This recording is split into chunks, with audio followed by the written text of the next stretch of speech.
mettre ses enfants en confiance pour qu'ils partent du bon pied dans la vie. C'est un vaste programme que nous allons ébaucher seulement grâce à l'expérience de notre invitée. Bonjour Bénédicte Merle-Dubourg, vous êtes psychologue clinicienne. C'est-à-dire qu'il y a la théorie et la pratique. Voilà. Et vous faites les deux. L'un des gros problèmes des enfants, semble-t-il, c'est vraiment leur manque de confiance en eux. Mais j'allais dire, c'est pas seulement les enfants. Exactement. Moi, je dois être un grand enfant aussi. Ça doit être ça. Effectivement, c'est une problématique qui ne concerne pas seulement les enfants, qui concerne aussi les adolescents, les jeunes adultes. En fait, c'est une problématique qu'on peut rencontrer à tout âge. Ouais.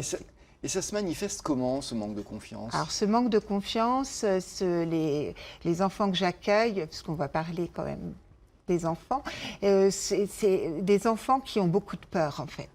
Qui ont beaucoup de peur et qui se sentent, qui n'ont pas la confiance, la foi en leur capacité, en leurs compétences. Donc, beaucoup de peur de prendre la parole, beaucoup de peur de s'affirmer. Beaucoup d'enfants me disent je voudrais être dans le petit trou du mur de la classe. Enfin, c'est compliqué, en fait.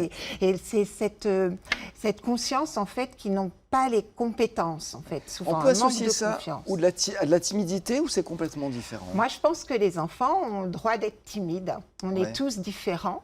Donc, parce qu'on a tendance à les montrer du doigt quand ils sont timides. On dit, c'est pas normal, il faut s'ouvrir, il faut... Il faut quand même s'ouvrir. Voilà, c'est ça. C'est intéressant, en fait, de favoriser le lien aux autres, hein, parce que ça, c'est quelque chose qui est très important. Je vois aussi chez ces enfants et chez ces jeunes adultes la difficulté aussi d'entrer en lien avec les autres. On sait que le lien aux autres, c'est quand même ce qui nous met en place, hein, ce qui nous donne aussi une légitimité. Alors justement, on est dans un monde de communication. Moi, j'ai l'impression qu'on n'a jamais aussi peu communiqué. Est-ce que être en lien avec les autres aujourd'hui, avec les outils de communication, c'est pas encore plus difficile? Est-ce que c'est pas ce que vous observez vous, au quotidien, tiens?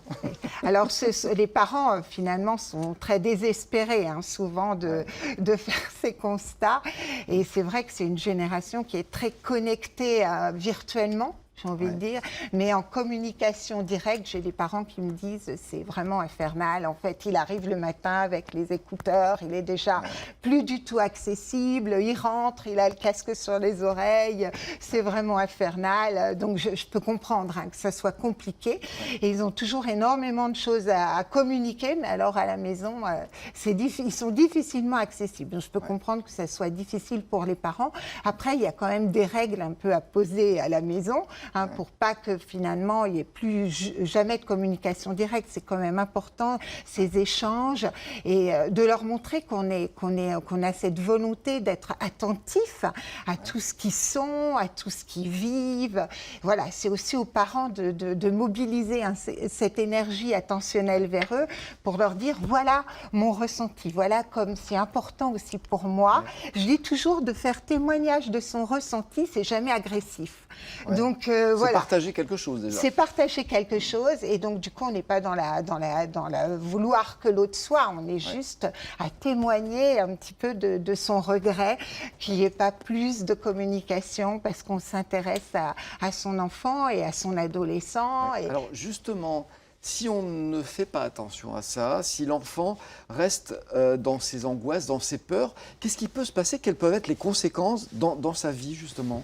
Oui, alors si on ne fait pas attention à ça, c'est vrai que c'est un enfant qui est vite en souffrance, en fait. Hein, parce que ce manque de confiance, je dis toujours aux parents, la limite entre on les amène en consultation quand on est très inquiet, parce qu'il y a une souffrance. Il y a une souffrance, il y a un isolement qui est vraiment très, très inquiétant. Et donc là, du coup, il faut vraiment agir, parce que la souffrance marque quand même le pas de quelque chose qui peut être vraiment invalidant. Donc c'est de la souffrance et ça peut être une fermeture au monde. Une fermeture au monde, oui.